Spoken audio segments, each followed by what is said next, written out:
Hi guys, welcome back to my channel. So today I've got a bit of a different kind of video for you guys.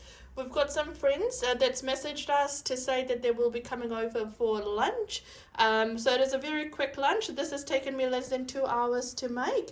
So I'll show you how I've done that and some of the prep work that I've done. But look what's in the menu here. Yum. It doesn't need to be always extravagant. Sometimes simple yummy food is perfect. There we go. So in the menu today we've got some fresh chicken. Well, it's frozen now, but we've got some fresh chicken. We've got some fish here, so we'll be making chicken curry, and we'll make this this is fresh chicken, but instead of making it a surwa, I'll make it in a really thick or a dry version of this because we've got some dal cooking as well. I'll fry up my fish. We've got some rice, roti. What else have we got? We've got some salad. What I've also done is I've prepped my onions. So this is always the hardest things when your guests come over, is prepping all these things. So I've already prepped my garlic, my ginger, my onion. I've got one tomato here, and we'll go ahead and start cooking. First things first, what I'll do is I'll get all my prep work done. So just making sure that I've sliced all my onions and I've crushed my ginger, garlic and chili paste. Because it just makes it so much easier when you're cooking, especially if you're cooking a few things, to get all this prep done. Now I also have, I don't know if you can hear it or not, I've also got my water just boiling at the back as well. That's because when you're cooking, a lot of the time we do need hot water in our cooking and all that stuff, so it's good to start boiling your water now so that you're saving up on time. So with my tea, I've decided to serve some Saina, so I'll cut that off as well now. Now you would have seen the recipe of my Saina on my channel, and I'll link that to the description box. But there we go. It's really good to have some of these things prepped up at home, because when you have visitors, if they, especially if they're coming through all of a sudden, it's so easy to have all this so that you can fry it off. I'll also be frying off some papad as well. So what I might do is, because I'm making a mixture of meat and veggie stuff, we all are eating meat today, but I do like to keep it clean. So what I'll do is I'll go ahead and fry these off first. So I'll fry this and fry this, and then in the same oil I can go ahead and fry my fish as well. So in a pan, what I'll do is I'll add my rice bran oil. Now this is new oil, so that's why I'll fry off my vegetarian stuff first before I go ahead and fry my fish. So you can probably hear the pressure cooker going off in the background as well. So we'll wait for this to heat up before we start frying. So what I'm doing here is I'm just quickly going and frying away my papad. Once my papad has slightly cooled off, what I'll do is I'll put this in like a bag or something so that it keeps its freshness as well. Now I'm only making the lunch for 4 people, so that's why I'm not making quite a lot of these. But here we go. That's all my papad done. So now I'm going to go ahead and fry my Saina. So with my Saina, I won't fry it too much, because what I'll do is when they do arrive, I'll actually finish this off in the air fryer. So I'll heat this up in the air fryer. So I'll just cook it off, fry it off slightly for about, I'd say, 2 minutes. And like I said, then I'll warm it up in the air fryer. So this is how much I'll fry it, and then the rest I'll do it in the air fryer. So there's some oil that splattered in my stove while I was frying, and I don't know if anyone's like me, but I hate cooking in a dirty stove. So what I'll do is I'll go ahead and wipe this off before I make my next. So what I'll do now is I'll go ahead and marinate my fish that I'll be frying before I go ahead and make my curry.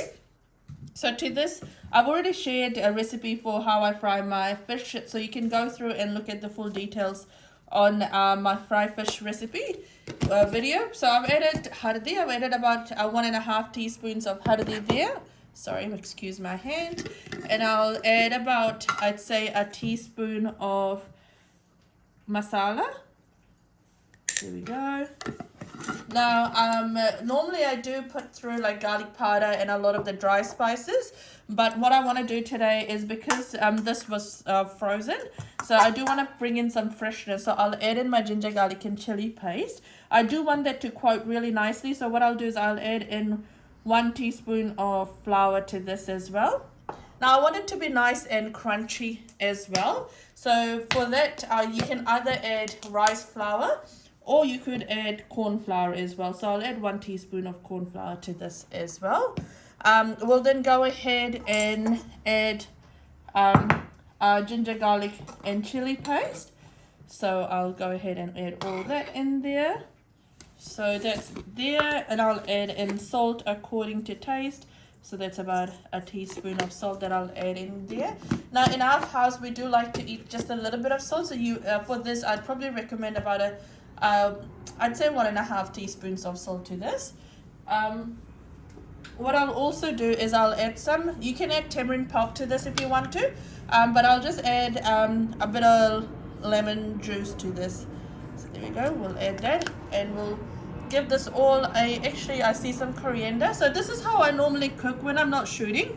I'll just put in whatever I feel like putting. So I see a little bit of coriander, so I'll probably put that in there because it'll bind through really nicely.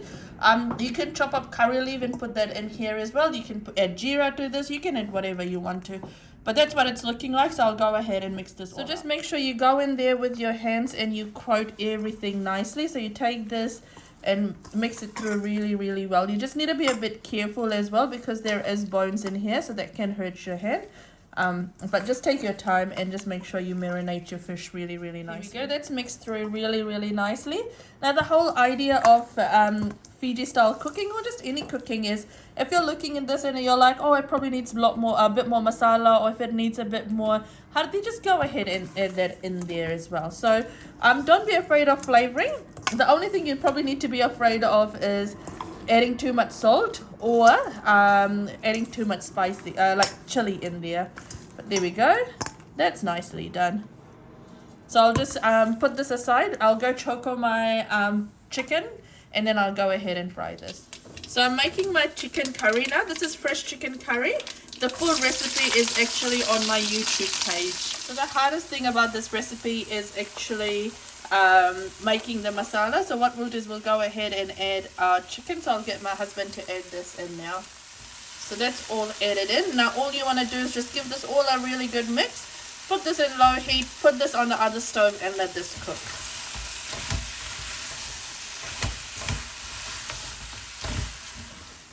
I'll go ahead and fry my fish now.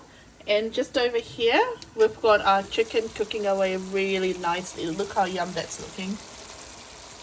Beautiful. So we'll cover that up, let that continue cooking while we go ahead and fry our machli. Just remember, whenever you add fish to your oil, put it away from you. So add it and put that away from you. I'm doing my last thing now. My everything's cooked. I'm still waiting for my chicken to finish cooking. So I'm just making my roti. So we've made, we were going to make tea, but our visitors have said that they don't want to drink tea because it is quite warm. So we've just finished making some Sun Creek juice as well. So we'll go ahead, finish making my roti, and then I'll serve everything up. Here we go. That's all done, and we've served it all up. So we've got some salad. We've got some Saina, which we'll serve with some tamarind chutney. Like I said, my family or the visitors that's here, they don't want to have tea, so we've got some juice there, and then we've got some dal, our fresh chicken that we've made in churase, so that we can have that with our dal, some yummy fried fish, and of course some rice, roti, and papad. So there we go. That's all done. Let me know. I will be posting more dinner guest menus and more lunch menus, so look out for that. If you like my menu, or if you like anything that I'm posting, do let me know. And if there's anything else you want to see, like I've said before, let me know what that is as well. Now, feel free to like, share, and subscribe, and also let me know what else you want me to post. Take care, guys. Bye.